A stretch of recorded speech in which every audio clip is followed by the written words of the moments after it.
Hi everyone, ಇದು ಬಂದು last ಶನಿವಾರದ mini vlog ಆಗಿರುತ್ತೆ. ಸೊ ಬೆಳಗ್ಗೆ ಕಾಲೇಜ್ಗೆ ಆಟೋದಲ್ಲಿ ಹೋದೆ, ಗಾಡಿ ಇರಲಿಲ್ಲ ಅಂತ ಅಂದ್ಬಿಟ್ಟು. ಸೊ ಹೋಗಿ ಡಿಪಾರ್ಟ್ಮೆಂಟಲ್ಲಿ ಕೂತ್ಕೊಳ್ಳೋ ಅಷ್ಟೊತ್ತಿಗೆ ಒಂದು ದೊಡ್ಡ ಶಾಕಿಂಗ್ ಇತ್ತು.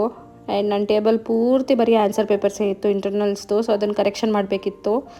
ಇದೊಂದು ದೊಡ್ಡ ಹೆಡ್ಡೇಕ್ ಅಂತಲೇ ಹೇಳ್ಬೋದು.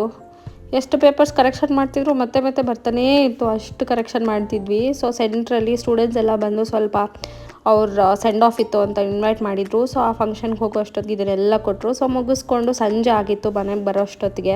ಬಟ್ ಮನೆಗೆ ಕೆಲವೊಂದು ವೆಜಿಟೇಬಲ್ಸ್ ಬೇಕಿತ್ತು, ಹೋಗಿ ತಗೊಳ್ಳೋ ಅಷ್ಟು ಪೇಷನ್ಸ್ ನನಗಂತೂ ಇರಲಿಲ್ಲ. ಫುಲ್ ಟಯರ್ಡ್ ಆಗಿಬಿಟ್ಟಿತ್ತು ದಿನ ಪೂರ್ತಿ. ಸೊ ಬ್ಲಿಂಕಿಟ್ನ ಮಾಡಿದ್ದೆ. ಸ್ಪಿನಾಚ್, ಕೊತ್ತಂಬರಿ ಸೊಪ್ಪು ಎಲ್ಲ ಬೇಕಿತ್ತು ಅಂತ ಅಂದ್ಬಿಟ್ಟು ತುಂಬಾ ಫ್ರೆಶ್ ಆಗಿ ತುಂಬಾ ಚೆನ್ನಾಗಿ ಬಂದಿತ್ತು. ಆ್ಯಂಡ್ ಈ ನಡುವೆ ನಾನು ಬ್ಲಿಂಕಿಟ್ನೇ ಸ್ವಲ್ಪ ಪ್ರಿಫರ್ ಮಾಡ್ತೀನಿ, 10 ಮಿನಿಟ್ಸಲ್ಲಿ ಮನೆಗೆ ಬಂದುಬಿಡುತ್ತೆ ಅಂತ ಅಂದ್ಬಿಟ್ಟು.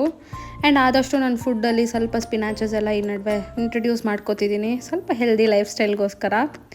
ಆ್ಯಂಡ್ ಇವತ್ತು ತೊಂಡೆಕಾಯಿ ಪಲ್ಯ ಮಾಡೋಣ ಅಂತಂದ್ಬಿಟ್ಟು ಎಲ್ಲದನ್ನು ರೆಡಿ ಮಾಡ್ಕೊಳ್ತಿದ್ದೆ. ಸೊ ಇದಕ್ಕೆ ಒಂದು ಮಿಕ್ಸಿ ಜಾರಲ್ಲಿ 2 ಬ್ಯಾಡ್ಗೆ ಮೆಣಸಿನ್ಕಾಯಿ, ಒಂದು ಸ್ವಲ್ಪ ಕೊಬ್ಬರಿ ಆ್ಯಂಡ್ ಒಂದು ಸ್ವಲ್ಪ ಜೀರಿಗೆ ಆ್ಯಂಡ್ 1 ಸ್ಪೂನ್ ಕಡಲೆ ಹಿಟ್ಟನ್ನ ಹಾಕ್ಕೊಂಡು ಚೆನ್ನಾಗಿ ರುಬ್ಬೆತ್ತಿಟ್ಕೋಬೇಕಾಗುತ್ತೆ. ಸೊ ಒಂದು ಬಾಣಲಿಯಲ್ಲಿ 2 ಸ್ಪೂನ್ ಎಣ್ಣೆ, ಸ್ವಲ್ಪ ಸಾಸಿವೆನ ಹಾಕ್ಕೊಂಡು 1 ಈರುಳ್ಳಿನ ಸೇರಿಸ್ಕೊಂಡು ಚೆನ್ನಾಗಿ ಗೋಲ್ಡನ್ ಬ್ರೌನ್ ಬರೋವರೆಗೂ ಚೆನ್ನಾಗಿ ಫ್ರೈ ಮಾಡ್ಕೋಬೇಕಾಗುತ್ತೆ.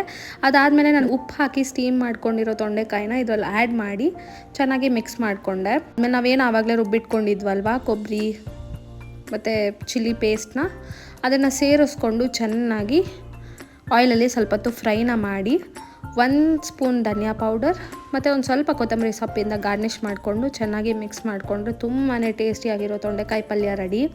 ಇದು ಕಾಂಬಿನೇಷನ್ ಆಗಿ ನಾನು ಅಕ್ಕಿ ರೊಟ್ಟಿನ ಮಾಡ್ಕೊಂಡಿದ್ದೆ, ಚಪಾತಿಗೂ ಅಷ್ಟೇ ತುಂಬಾ ಚೆನ್ನಾಗಿರುತ್ತೆ.